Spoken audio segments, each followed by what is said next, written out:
Are you a single parent out there and you have boys, but you're wondering how to raise these boys into confident kings? Don't worry, I have those great tips that every single parent needs to know about.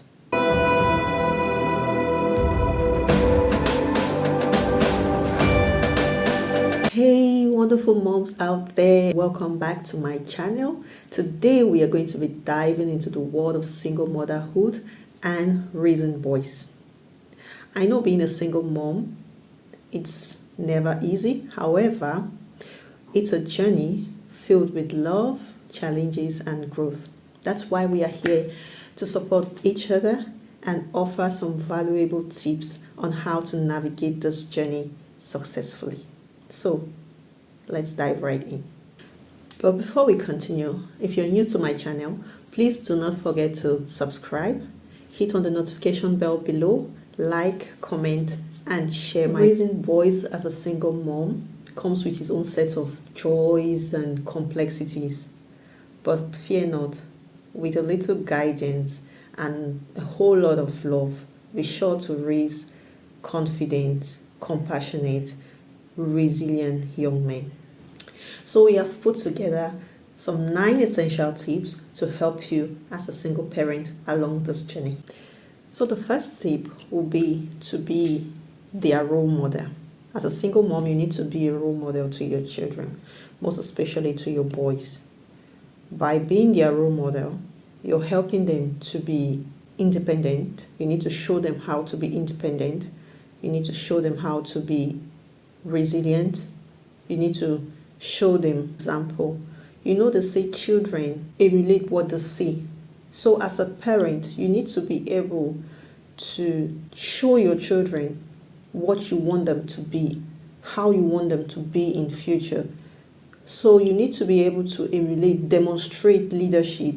You need to be able to demonstrate kindness, integrity, because those are the things that they will see and learn from you as a parent to be able to build their own selves, to become better people. The second tip that I will be sharing today will be to encourage your sons, to encourage your children to be able to express and embrace emotional expressions. What do I mean by that? We need to be able to denounce this traditional mentality which says that, which classifies certain emotions to certain genders. For example, growing up, we used to hear that boys are not supposed to shed tears because it makes them weak. That's something that I am still trying to wrap my head about, because it doesn't make sense.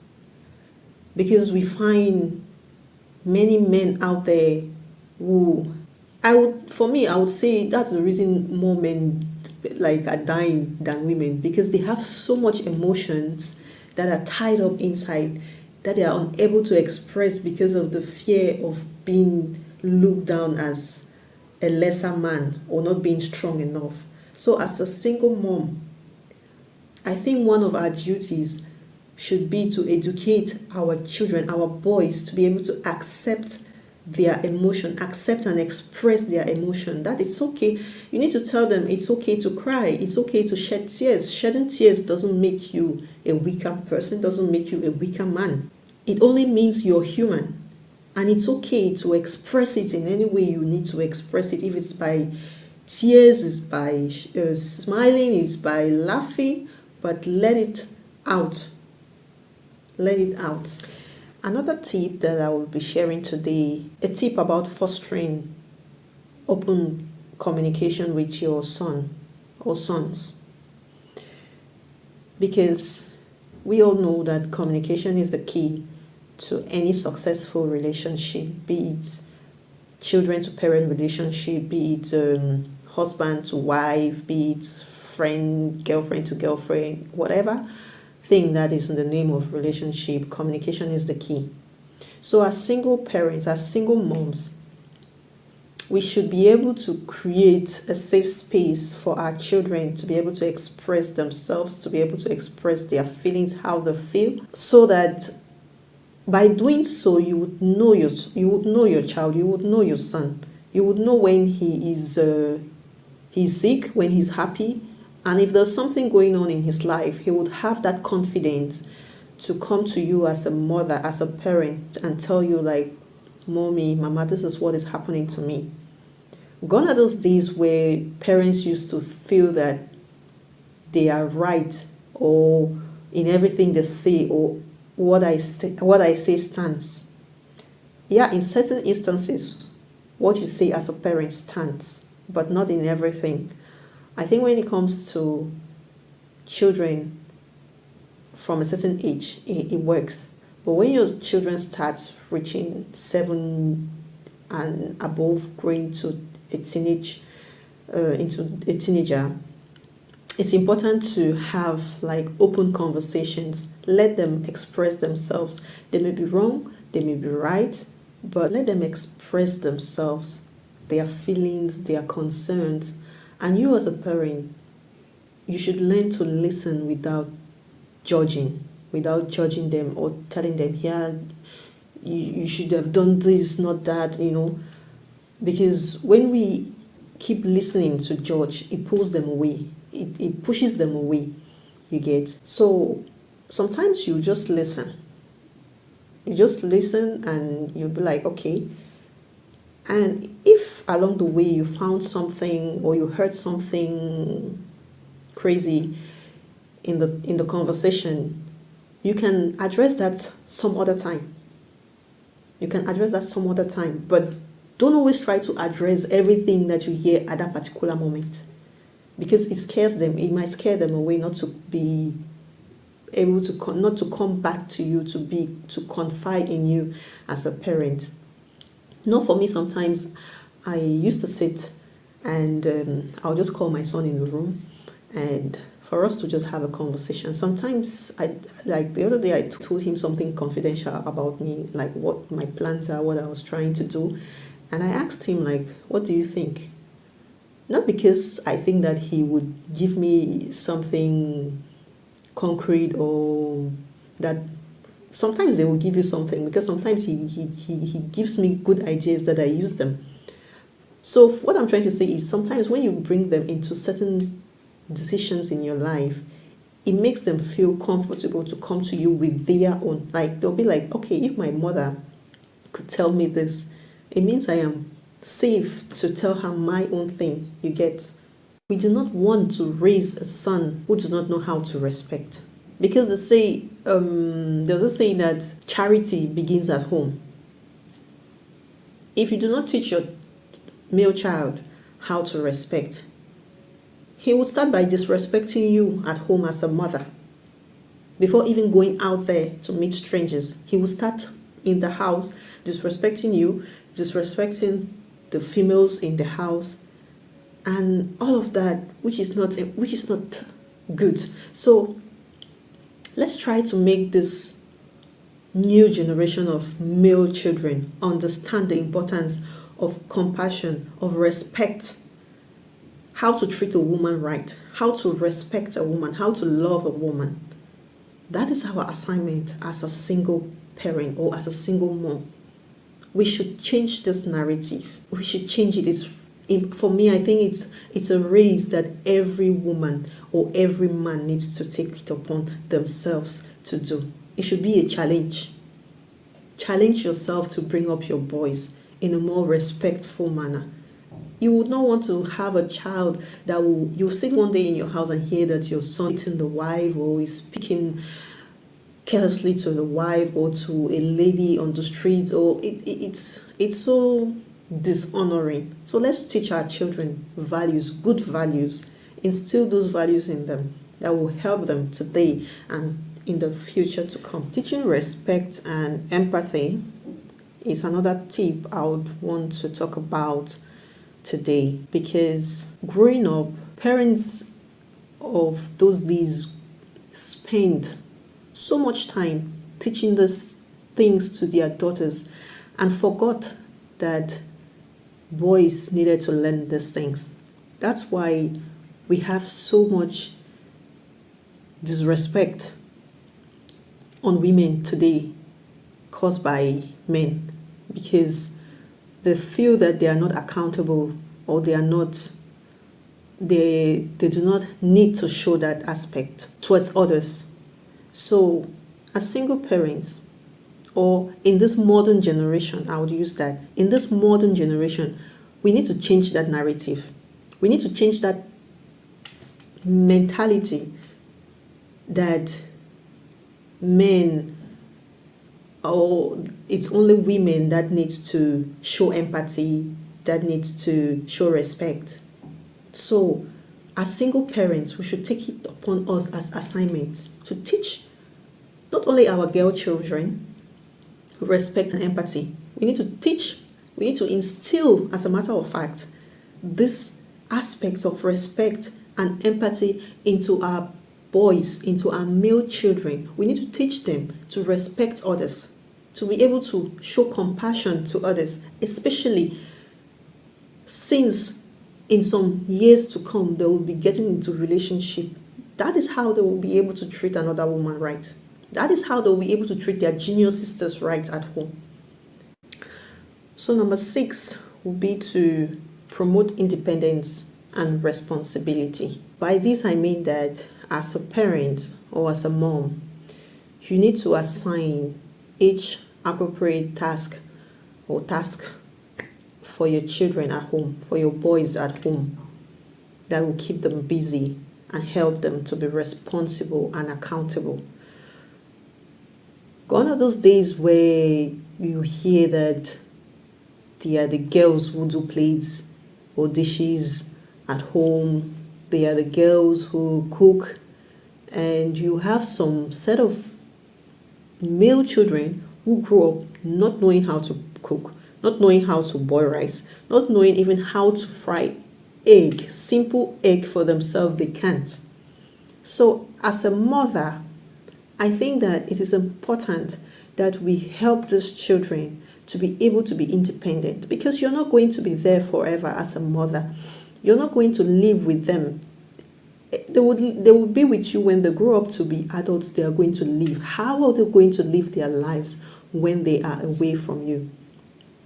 So we need to teach them these things, to take up responsibilities. They need to learn how to do dishes. They need to learn how to cook.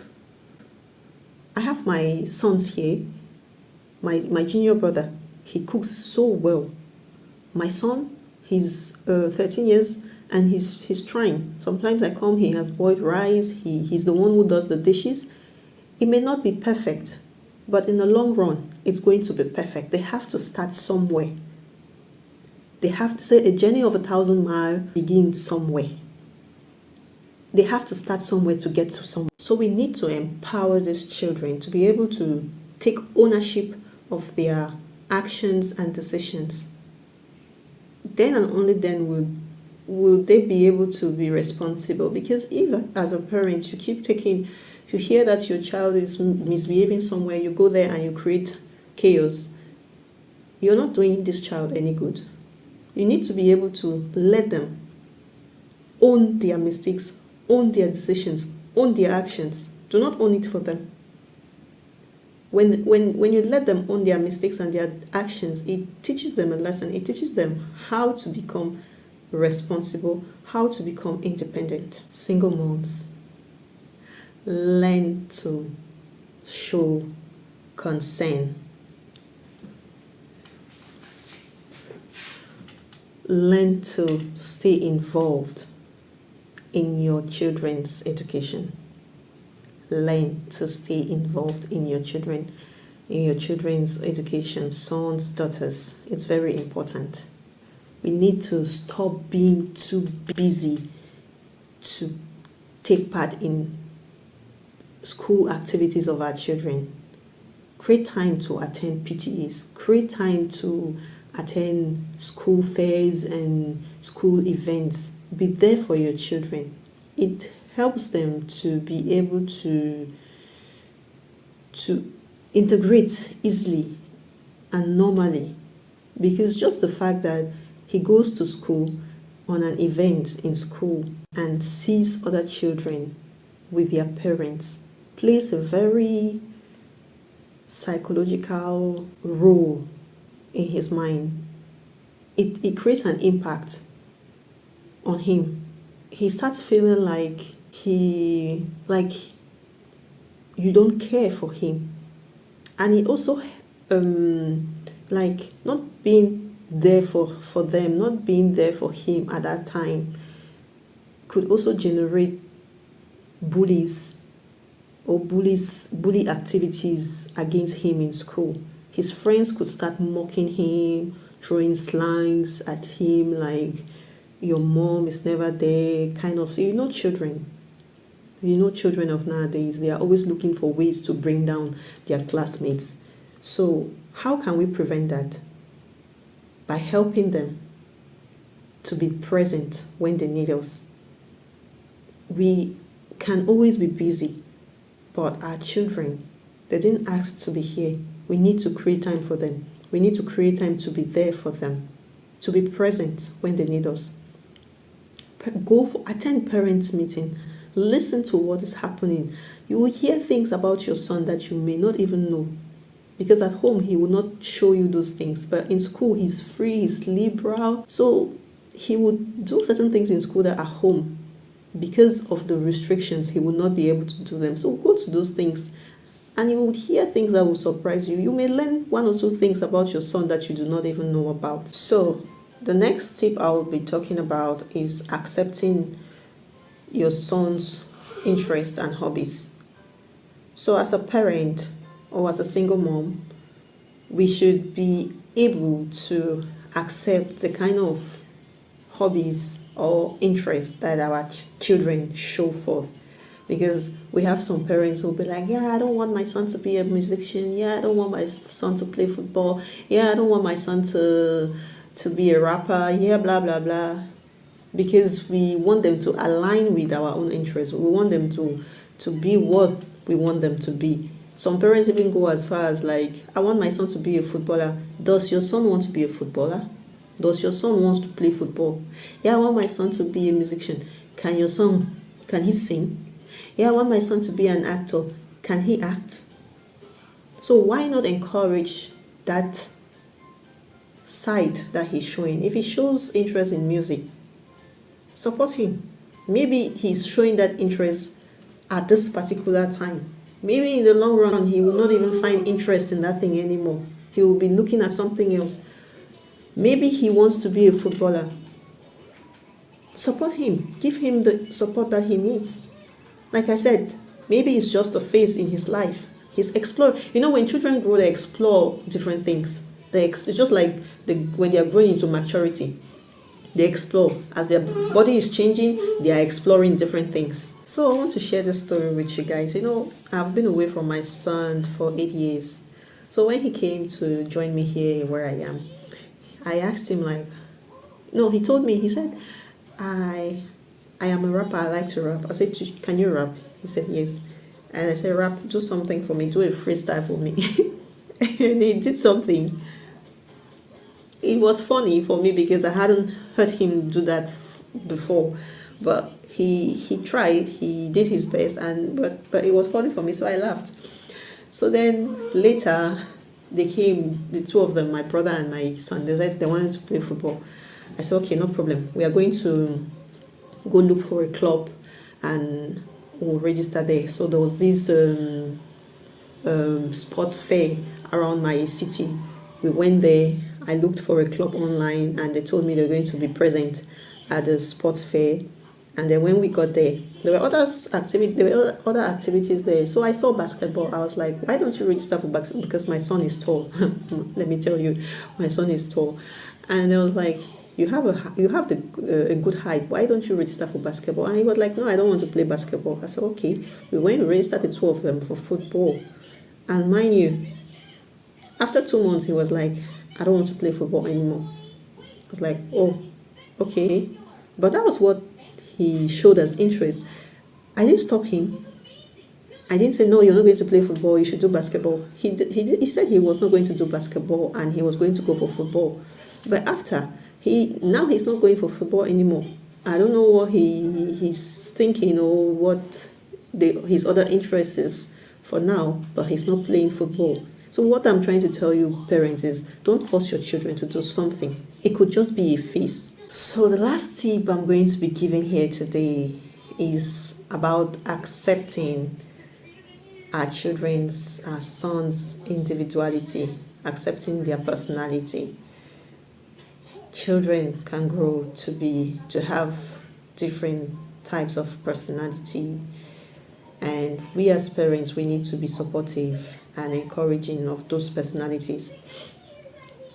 You might have a child who is quirky, behaving like a cartoon, like my son, because he watches a lot of something one cartoon calls on Naruto is what he behaves just like those things. Like, but sometimes I scold at him. Sometimes I'm like, stop doing like those things, like, you know.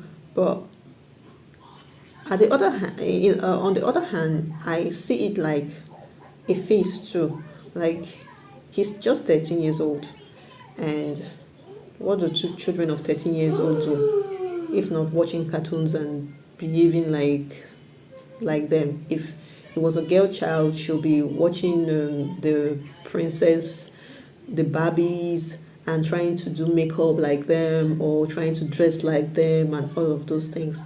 So it's a phase. A certain trait might come up.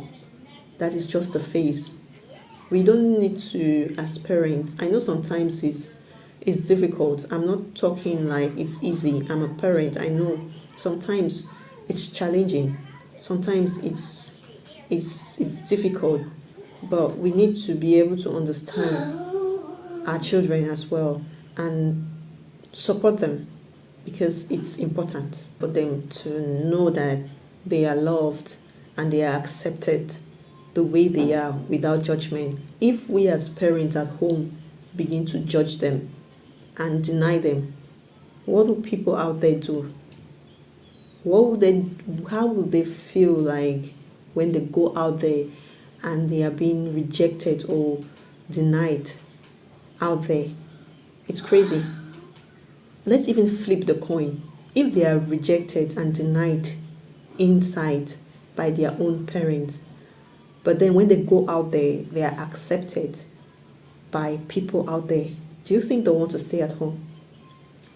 Do you think they want to come to you? No. They're going to go where they are accepted. They're going to go where they love them. And you as a parent, you would not want that, because it's not funny. It's not going to be a funny feeling. So no matter how difficult it could be, let's accept our children the way they are. Let's accept them. Let's encourage them. Let's show them love, and leave the rest to God and pray. If it's a situation that does not align with your beliefs, with your religion, with your own personality as a parent or as an individual, what else can you do than to pray to God and ask for guidance and for help? He is the only one that can make the impossibilities possible. So let's trust in God that in every situation there could be a solution. And if man cannot provide that solution, then it's only God that can provide that solution. And so therefore, we should put our trust in God at the end of the day. So beautiful moms out there, thank you for tuning in to my channel today. We have come to the end of the session. If you found any of those tips helpful, please do not forget to like, share, and comment for more empowering content. So till then, stay tuned, stay blessed, and keep being the incredible and powerful women that you are. God bless you and thank you. Bye-bye.